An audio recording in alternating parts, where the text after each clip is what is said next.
बिस्मिल्लाहिर्रहमानिर्रहीम। अस्सलाम वालेकुम दोस्तों, मेरा नाम है वकार अहमद और आप देख रहे हैं पाक बाइक रिपेयरिंग यूट्यूब चैनल। जब किसी भी बाइक के फ्रंट शॉक लीक हो जाएं तो उनकी सील्स रिप्लेस करने के बाद उनको आप सही तरीके से दोबारा से चला सकते हैं। अक्सर औक़ात बाइक के फ्रंट शॉक रॉड डैमेज हो जाते हैं। अगर बाइक के फ्रंट शॉक के रॉड भी डैमेज हो जाएँ तो उनको रिपेयर भी करवाया जा सकता है और रिप्लेस करके भी आप चला सकते हैं। बाइक के शॉक जो हैं बिल्कुल सही वर्क करेंगे, लेकिन जब बाइक के शॉक्स की इस तरह की कंडीशन हो जाए, यानी कि बाइक के फ्रंट शॉक जो है रॉड्स के अंदर बिल्कुल फंस जाएं और वर्किंग जो है बिल्कुल 0% हो, तो इस तरह की सिचुएशन में मैकेनिक आपको यही कहेंगे कि आप बाइक के शॉक जो है वो रिप्लेस कर दें। लेकिन आज हम इस बाइक के शॉक जो है वो रिप्लेस नहीं करेंगे, इन्हीं शॉक को कम बजट में रिपेयर करेंगे और इंशाल्लाह अगले 2 से 3 साल आप इन्हीं शॉक को दोबारा से चला भी सकते हैं। अभी सबसे पहले मैं आपको इन शॉक्स की वर्किंग चेक करवा देता हूँ। वर्किंग जो है वो बिल्कुल 0% है, आप देख सकते हैं। शॉक जो है वो बिल्कुल जाम है। इस सिचुएशन में अगर आप बाइक चलाएंगे तो बाइक का जो फ्रेम है वो भी टूट सकता है और आपको बाइक बहुत ज़्यादा अनकंफर्टेबल फील कराएगी। 2-3 किलोमीटर सफ़र तय करेंगे अगर आप इस बाइक पे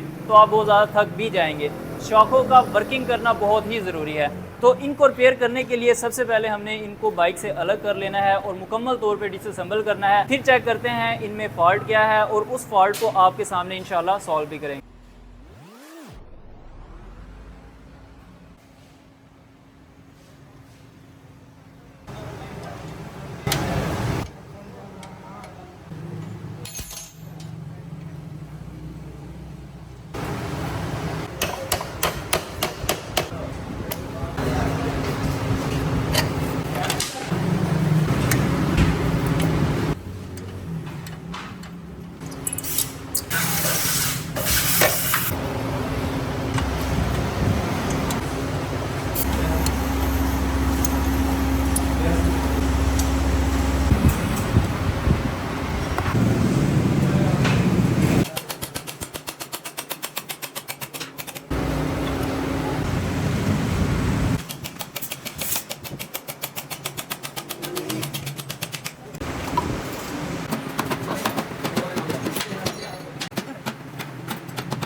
अब इस बाइक का जो एक शॉक का रॉड है बॉटम के अंदर बहुत ज़्यादा जाम है। अब इसको निकालने के लिए सिंपली आपके पास इस तरह का शिकंजा होना चाहिए। इस शिकंजे की मदद से इस शॉक रॉड को आप बॉटम के अंदर से इजीली निकाल सकेंगे।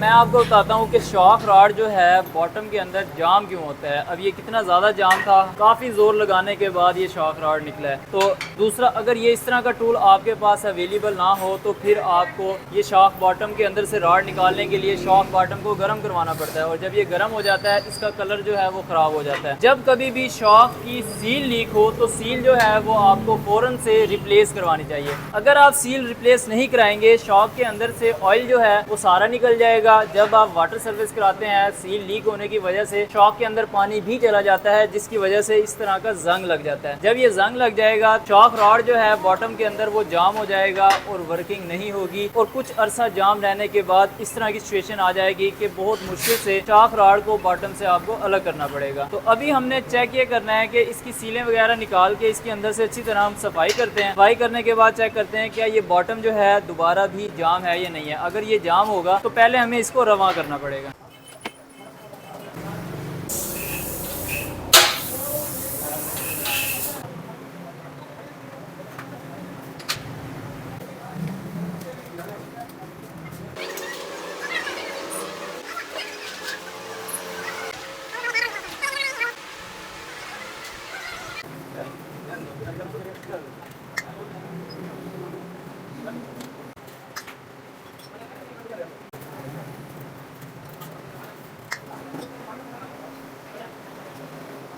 अब शॉक्स को तो मुकम्मल तौर पे हमने वॉश कर लिया, लेकिन वॉश करने के बाद भी जो रॉड है वो बॉटम के अंदर प्रॉपर फ्री नहीं है जिस तरह होना चाहिए। तो इसको प्रॉपर फ्री करने के लिए हमें इसको अंदर से साफ करना पड़ेगा मजीद अच्छे तरीके से। वो कैसे साफ करना है वो भी आपको बताएंगे। अगर आप यहाँ से गौर से देखें तो ये शॉक रॉड जो है इस साइड से डैमेज है टोटली, और अगर यहाँ से जहाँ पे सील चलती है वहाँ से शॉक रॉड डैमेज हो तो सील लीक हो जाती है। तो फिर हम क्या करते हैं कि शॉक रॉड की साइड जो है वो तब्दील करा देते हैं। ये जो चूड़ी वाली जगह है, चूड़ियाँ जो है हम यहाँ पे डलवा देते हैं, और ये जो एरिया है वो हम यहाँ पे फिक्स करवा देते हैं। तो फिर जो सील जो है वो इस एरिया में चलेगी। लेकिन अगर हम साइड तब्दील करवा भी दें तो आप और से देखें तो ये शॉक रॉड जो है यहाँ से भी डैमेज है। अगर हम इसकी साइड तब्दील करवाएंगे तो सील फिर भी लीक हो सकती है। जिन कस्टमर की ये बाइक है उनका बजट बहुत ही कम है, उनको बस चाहिए कि शॉक वर्किंग करें, तो हमने इसको वर्किंग के काबिल बनाना है। तो उसके लिए इसके शॉक रॉड जो है वो दोनों टेढ़े भी हैं, तो भी हमने सीधा करवाना है, और बॉटम के अंदर ये बिल्कुल फ्री होंगे तो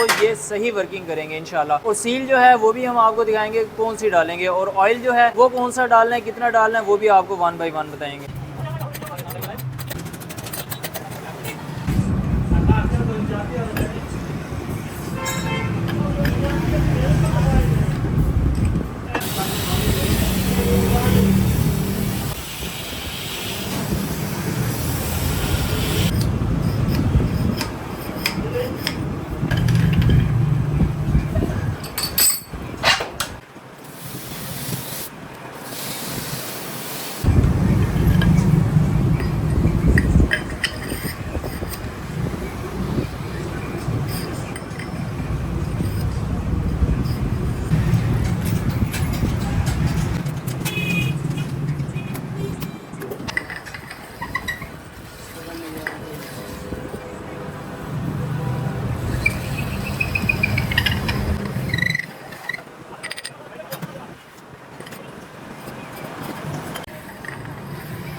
शादी से आपने देखा हमने शॉक रॉड को बॉटम के अंदर किस तरह से फ्री करवाया। अब ये जो शॉक रॉड है बॉटम के अंदर बिल्कुल फ्री है। इसी तरह ये वाला शॉक रॉड जो है इस शॉक बॉटम के अंदर बिल्कुल फ्री है। अब हमने क्या करना है, सील न्यू डाल देनी है, ऑयल वगैरह डालना है। ऑयल भी हम एक लिमिट के मुताबिक डालेंगे, इस मैयर के साथ नुमाइश करके, वो भी आपको बताएंगे। अभी सबसे पहले तो मैं आपको बता दूं कि चाइना बाइक की शॉक सील का नंबर होता है 273710.5। क्रॉनलिफान कंपनी की हम शॉक की सील डालने लगे हैं, जिसकी क्वालिटी भी बहुत अच्छी होती है और कीमत भी इंतहाई मुनासिब होती है। अब इसमें एक सबसे स्पेशल बात है, नॉर्मल आप किसी भी कंपनी की सील लेंगे उसके एक साइड पे स्प्रिंग होगा, ये जो आपको स्प्रिंग नजर आ रहा है इसी साइड पे होगा। अब इस सील की खास बात यह है कि इसके दोनों साइडों पे स्प्रिंग है। तो अब जब शॉक रॉड डैमेज हो तो डबल स्प्रिंग वाली सील डालने से आपकी बाइक के शॉक जो है काफ़ी देर तक चल सकते हैं, लीकेज का इशू नहीं होगा। अब लीकेज का इशू नहीं होगा तो इनकी वर्किंग भी ख़राब नहीं होगी। क्रॉनलिफान कंपनी की कोई भी प्रोडक्ट आप क्राउन ई शॉप से भी परचेज कर सकते हैं, लिंक आपको डिस्क्रिप्शन में मिल जाएगा। और अगर आपको 15% डिस्काउंट चाहिए तो डिस्काउंट कोड वाली जगह पे आप लिखेंगे PBR15 ऑफ, तो आपको 15% डिस्काउंट भी मिल जाएगा। पाकिस्तान के किसी भी शहर में क्रॉनलिफान कंपनी की कोई भी प्रोडक्ट आप मंगवा सकते हैं। अब हमने क्या करना है, सील रॉड के ऊपर फिट करने से पहले हल्की हल्की आपने ग्रीस लगा लेनी है।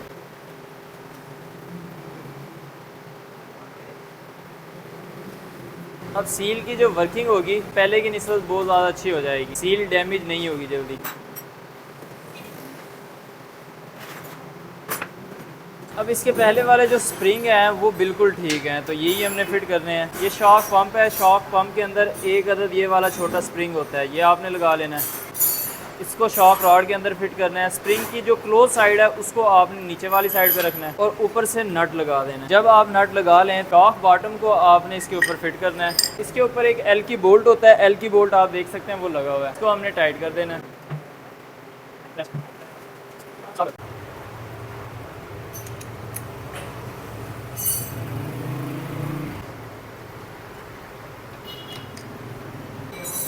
एल की बोल्ट को अच्छे से हमने टाइट कर लिया है। अभी इस सील को हमने बॉटम के अंदर फिक्स करना है। सील को बॉटम के अंदर फिक्स करने से पहले हल्का हल्का ऑयल लगा लेना है नए वाला। उसके बाद सील ठप्पे की मदद से आपने सील को फिक्स करना है।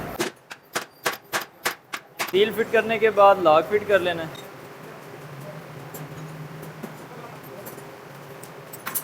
और फिर इसकी गिलासी जो है उसको आपने फिक्स कर लेना है। गिलासी लूज़ हो तो आप गत्ता वगैरह भी लगा के टाइट कर सकते हैं। ये जो होल वाली जगह है इसके दरमियान है।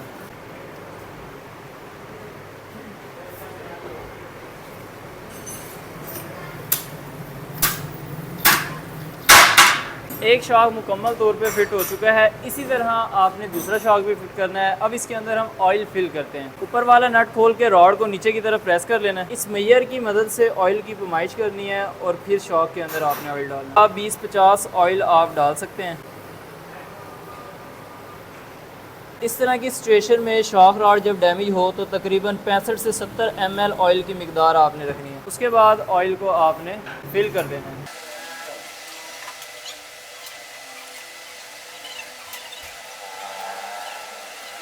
अगर इससे ज़्यादा ऑयल आप डालेंगे तो शॉक की सील जो है बड़ी जल्दी लीक हो जाएगी और जब शॉक की सील लीक हो जाएगी तो अगेन इस तरह का प्रॉब्लम आ सकता है। अगर ऑयल आप इतना ही डालेंगे, इससे ज़्यादा मिकदार में नहीं डालेंगे तो शॉक सील जल्दी लीक नहीं होगी और शॉक जो है यही वाला शॉक काफ़ी देर तक चल सकता है और वर्किंग भी डिस्टर्ब नहीं होगी। अब इसको हमने ऊपर की तरफ उठा के और ऊपर हमने नट लगा देना।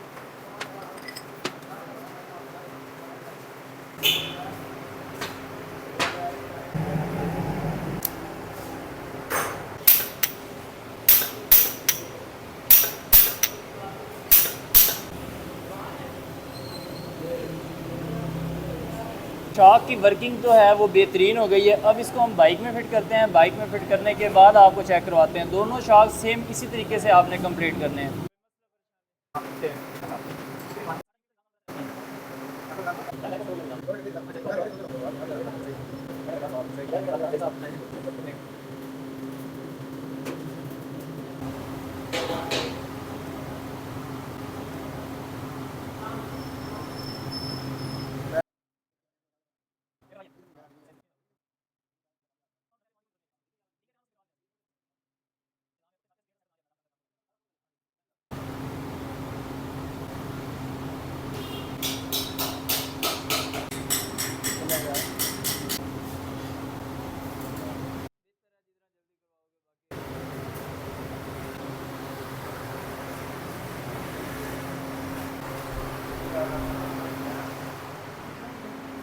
अब आप इनकी वर्किंग चेक करें शॉक्स की।